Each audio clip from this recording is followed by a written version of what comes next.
Welcome aboard. Welcome to another tour. Today we are in Aspen, Colorado, and we will be flying from here to Pacific Grove, which is a coastal city in Monterey County, California. Today we are talking about singer-songwriter John Denver and the event that took his life. Let me get the aircraft started, I'll get the cockpit set up, and then we will take a look at today's flight plan. We will be finding some of the locations that we'll be talking about today, such as John Denver's former house here in Aspen, then on to the crash site and the airport he departed from. We are not intending to recreate any actual flight or crash. That's not the intent here on Dude Tours. We just find interesting stories and find the associated locations here in the flight simulator. Today we are back flying the Cessna 208B Grand Caravan. If this is your first time with us, welcome. What we do is we just find interesting places with interesting stories, and then we find them here in Microsoft Flight Simulator. The plane has started. Now we can take a look at our flight plan. It would be a pretty long flight, probably around 4 hours, but we'll be accomplishing this much quicker today here in Microsoft Flight Simulator. We will be flying from Aspen, Colorado, west to the Monterey Bay area in Monterey County, California. Let's start our taxi and get on our way.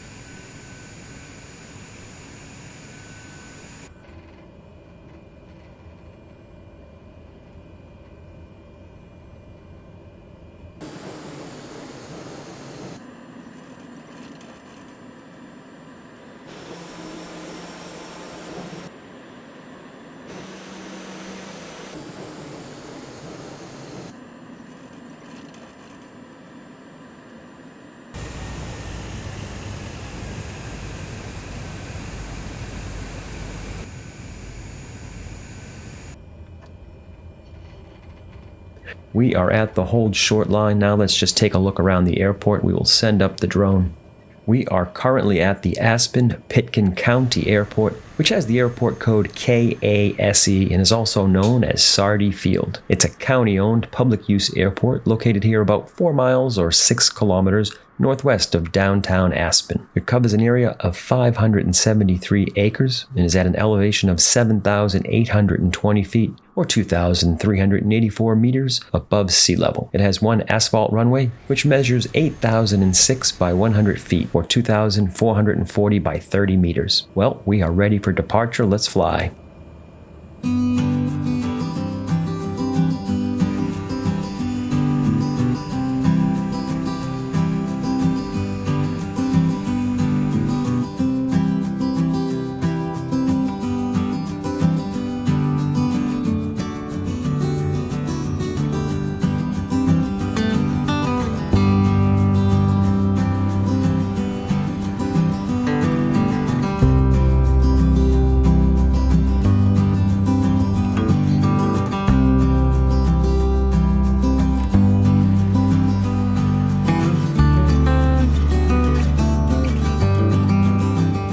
We are airborne. The first location we will be flying over is just off to our right as we leave the airport here, and it is the location of John Denver's former house. He built this house in 1972 at the height of his fame. It was one of the first structures to be built here in the high-end gated community of Starwood. It originally sold after his death in 1999, and then it was sold again in 2016 and then once more in 2020. The house has undergone multiple remodels since then, but the new owners described the latest updates as a blend of the original Denver home with modern finishes and updates. Henry John Dutchendorf Jr. was born in Roswell, New Mexico on December 31st, 1943.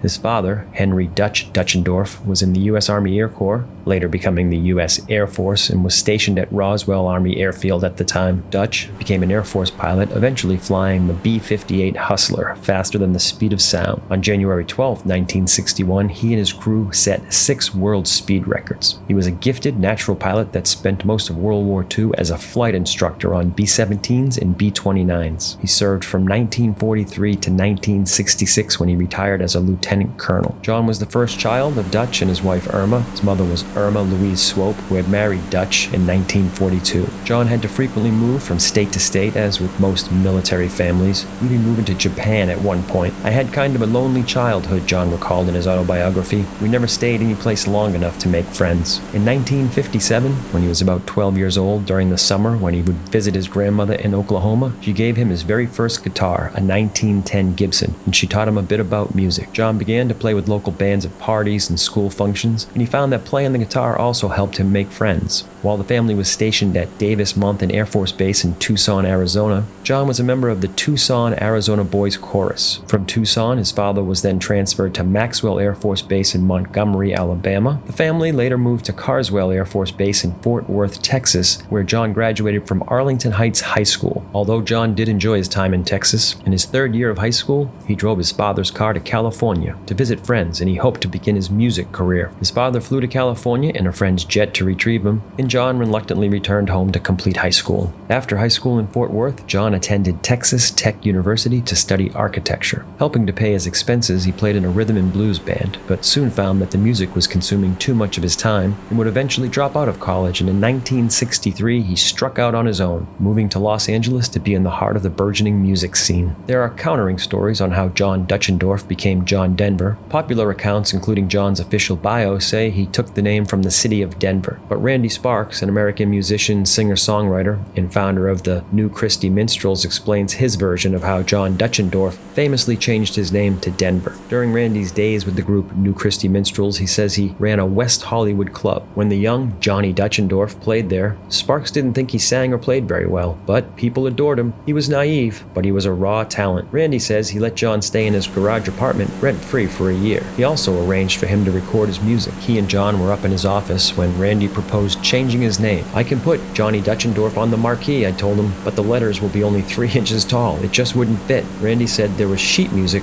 for the New Christy Minstrels song called Denver hanging on the office wall. Randy proposed the simpler John Denver. John at first refused, but Randy says he settled it by simply putting John Denver out on the marquee anyway, and John finally just relented. In 1965, John joined the Chad Mitchell Trio, replacing founding member Chad Mitchell. In 1969, John left the trio to pursue a solo career and released his first album for RCA Records, Rhymes and Reasons. 2 years earlier, John had made a self-produced demo recording of some of the songs he played at his concerts. It included a song he had written called "Babe, I Hate to Go," later renamed "Leaving on a Jet Plane." Producer Milt Oken, who had produced the records for the Chad Mitchell Trio, and the high-profile folk group Peter, Paul and Mary, had become Denver's producer as well. Oken brought the unreleased Jet Plane song to Peter, Paul and Mary. The group recorded the song, and their version of the song hit #1 on Billboard Hot 100. RCA did not actively promote Rhymes and Reasons with a tour, but Denver embarked on his own impromptu tour throughout the Midwest, stopping at towns and cities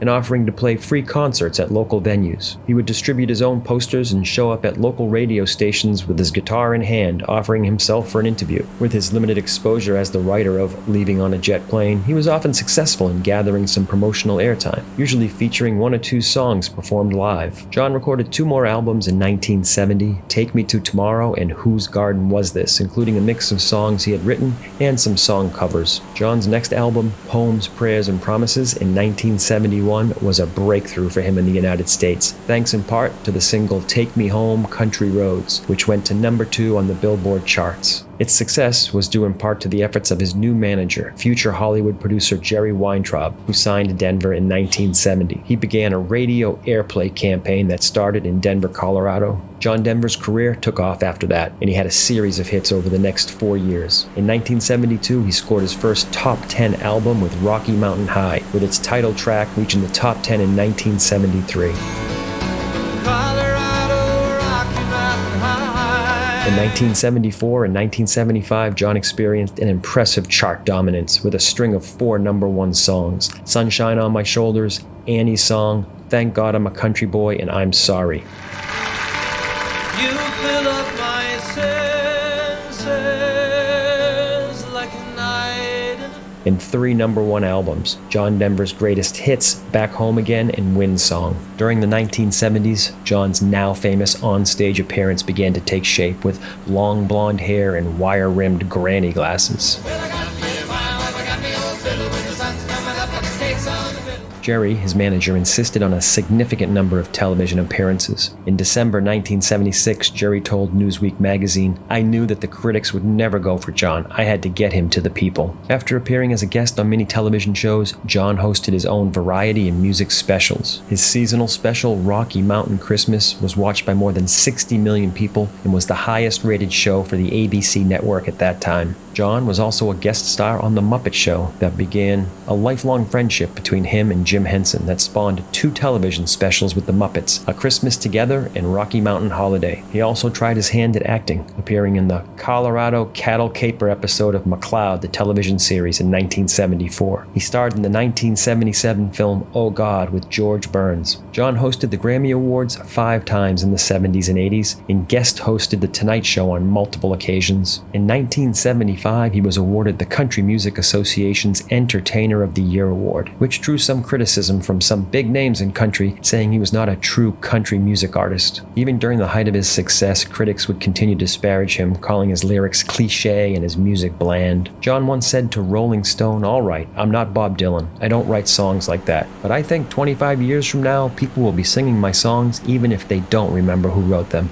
John was known as an adventurer, exploring all that the world had to offer. Throughout his life, he challenged himself on every level. And while his adventures in the American West did challenge him, less traveled frontiers appealed to him as well. John, as an experienced pilot, also had a great interest in outer space. So much so that he took and passed NASA's examination to determine the mental and physical fitness needed for space travel. He then became the leading candidate to be the first civilian in space on the Space Shuttle Challenger. John had planned to write a song in space, but circumstances kept him from joining the ill-fated expedition, and that was the space shuttle that exploded during takeoff in 1986. Many of John's songs reflected his relationship with nature, and indeed one of his greatest pleasures was spending time outdoors. He spent as much time as possible backpacking, hiking, climbing, and fishing. He was an avid golfer and skier, and regularly participated in celebrity charity events for both those sports. John's personal life during his later years was less happy. After what he admitted were multiple episodes of infidelity, John's wife Annie, who he had met in 1966 while performing at a college in Minnesota, asked him for a divorce in 1982. John and Annie had 2 adopted children. John's second marriage in 1988 was to Australian actress Cassandra Delaney. During that marriage, they had a daughter, Jessie Bell, but it also ended in divorce. In these later years, John was also troubled by his inability to get a major label recording contract. His last several albums were issued on his own Windstar label.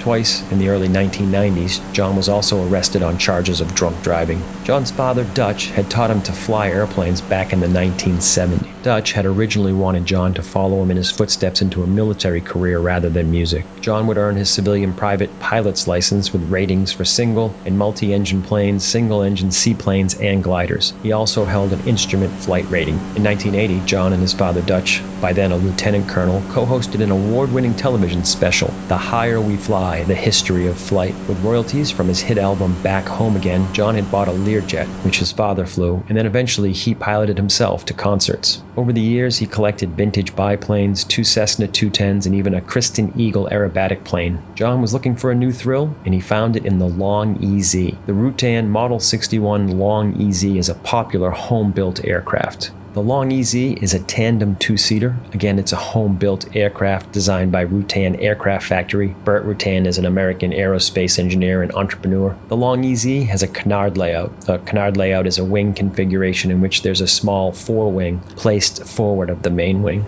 The EZ has a swept wing with wingtip rudders and a pusher engine and propeller, meaning the propeller is at the rear of the aircraft, essentially pushing it. It has a tricycle landing gear that has fixed main wheels and a retractable nose wheel. Van Snow, a Southern California veterinarian, had placed his Long EZ experimental airplane, registered as N228VS, built by Adrian Davis in Texas, in which he had owned for 3.5 years, for sale. It's one of the fastest Long EZs in the world, and it won several competitions, Van told People magazine in 1997. I've had no mechanical problems with it. John heard that the unique plane, powered by a 150 horsepower engine, was for sale, and he came to take a look at it. John found a local pilot, Eric Cobb, who knew how to fly the Long EZ, and both men went up for a test ride. He also had it checked out mechanically by 2 local mechanics who both gave it their approval. According to Van Snow, the next week, John called him and said he loved the plane and he wanted to buy it. Paying $56,000 for the plane, John bought it on September 27, 1997.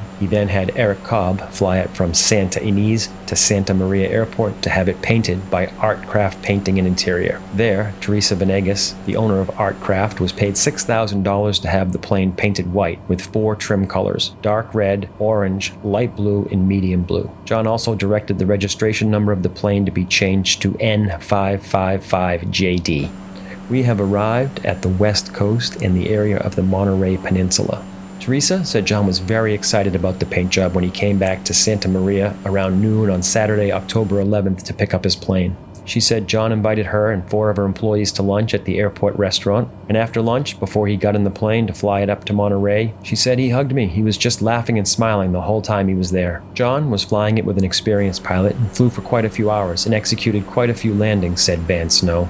I'm told he did quite well. With the checkout pilot, John performed 2 touch-and-go landings and some slow flight maneuvers, and they discussed the aircraft's systems. Van Snow also heard John say, "I'm going to have a great Sunday. I'm going to play some golf, and then I'm going to fly my new bird," before he left Santa Maria for Monterey. In a twist of fate, Vandal Snow, who sold the plane to John Denver, also died in a plane crash in April of 2010. At the time, John was still continuing to tour. He played what would be his last concert in Corpus Christi, Texas on the night of October 5th, 1997 at the Salina Auditorium. That last performance could have been forgotten if not for one local radio station employee. For the concert, audience members were only allowed to film for 20 seconds. One radio station employee ignored this rule and filmed 2 full songs by Denver before he was kicked out of the venue. The final song that he played that night was Calypso, a popular song written by John in 1975 as a tribute to Jacques Cousteau. His research ship was named Calypso. On October 12, 1997, John Denver and his friends Neil Rogan, Bill Twist, and Jim Lennon spent the afternoon playing golf at Spyglass Hill Golf Course. It was the first day of a 2-day planned golf outing. His buddies tried to coax him into another round, but Denver could not be convinced to stay. He was anxious to try out his new freshly painted plane. They finished and were at the clubhouse debating it, said Dale Taylor, assistant pro at the club. John said, "I'd love to play, but I've got a new plane. I'm going to go practice my landings and takeoffs." The group all agreed that they would meet later for dinner. John had said that he was going to take his new airplane, the Long EZ, up for a spin before sunset, Neil Rogan said. He said he wanted to buzz Clint Eastwood's house to show off his new toy. Dressed in green trousers, a multicolor sweater, and wearing a Yuma Rod and Gun Club cap and cowboy boots, John arrived at the airport with light winds and clear skies. An aircraft maintenance technician, Christian Hadlin, who assisted Denver in removing the Long EZ from a hangar before the flight, stated that he observed John perform a pre-flight check that took about 20 minutes. The technician, in his interview with the NTSB, National Transportation Safety Board, stated that he and John talked about the inaccessibility of the cockpit fuel selector valve handle and its resistance to being turned, as the handle was located behind the pilot's left shoulder. This was counter to Rutan's original design. It was unique to this home-built Long EZ. The builder, Adrian Davis of Texas, elected to relocate the fuel switch behind the pilot because he did not want to have the fuel lines running into the cockpit. John was not a fan of the change, and he had coordinated with his checkout pilot to have the fuel selector relocated to where the original plans called for it to be. Ahead of us is the golf course where John Denver played on the morning of the crash.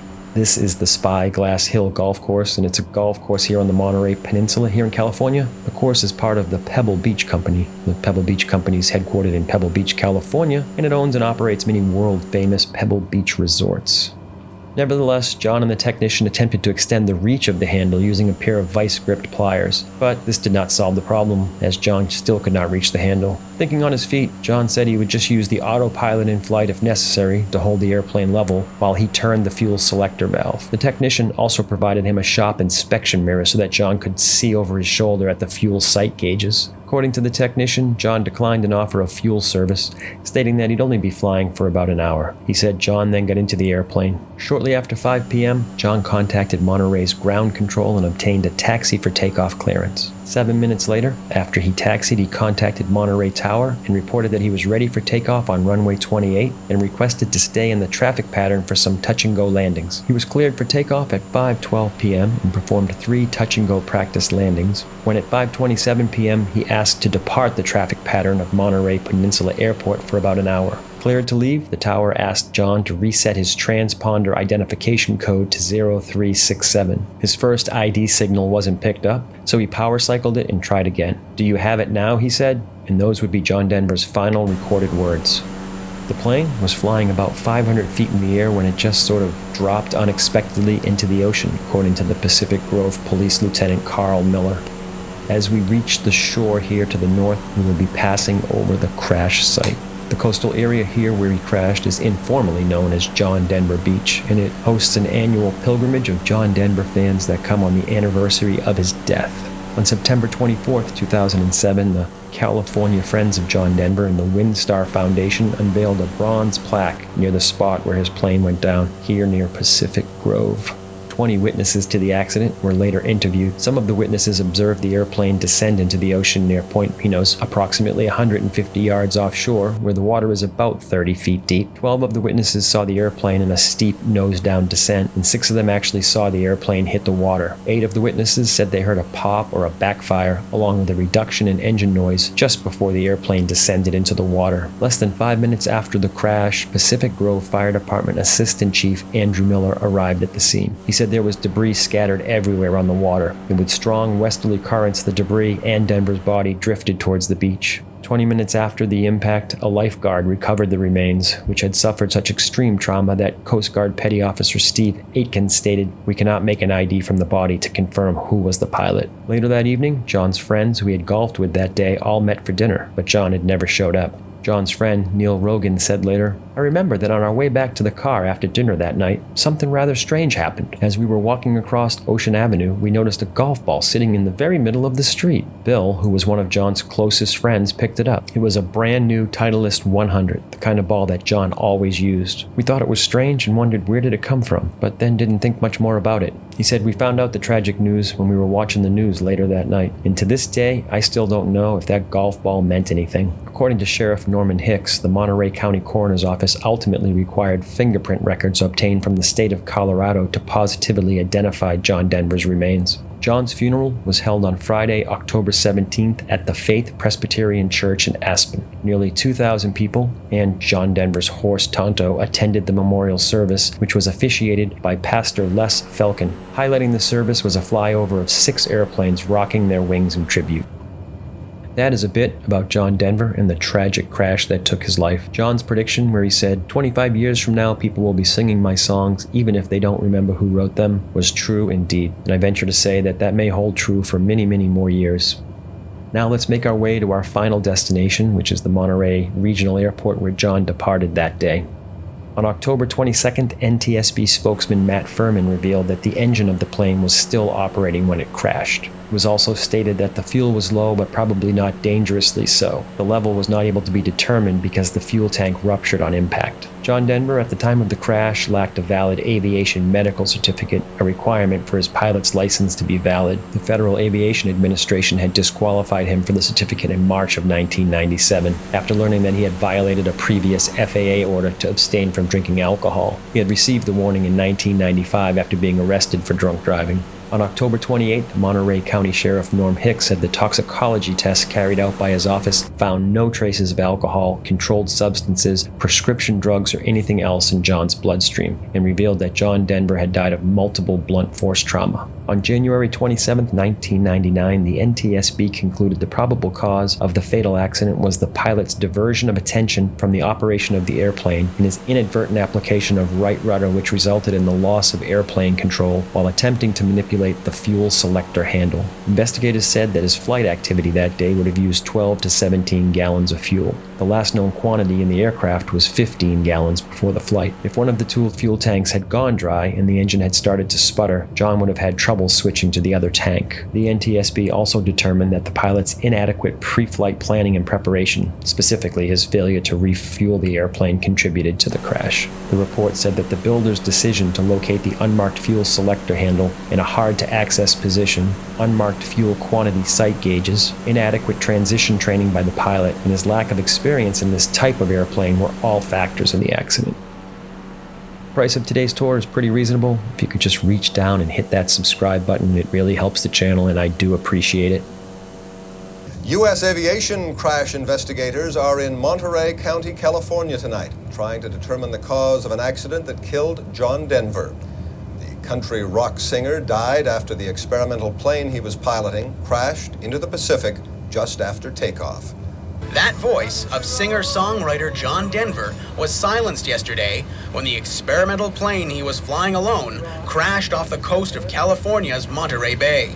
The sheriff's department says Denver was flying about 100 yards from shore when something went wrong. We were just watching it, and all of a sudden there was a puff and a popping sound, and it just kind of went up a little bit and absolutely straight down, not spiraling, just absolutely straight down, and then it disappeared behind the rock. Just this Saturday, Denver had his new plane painted in nearby Santa Maria.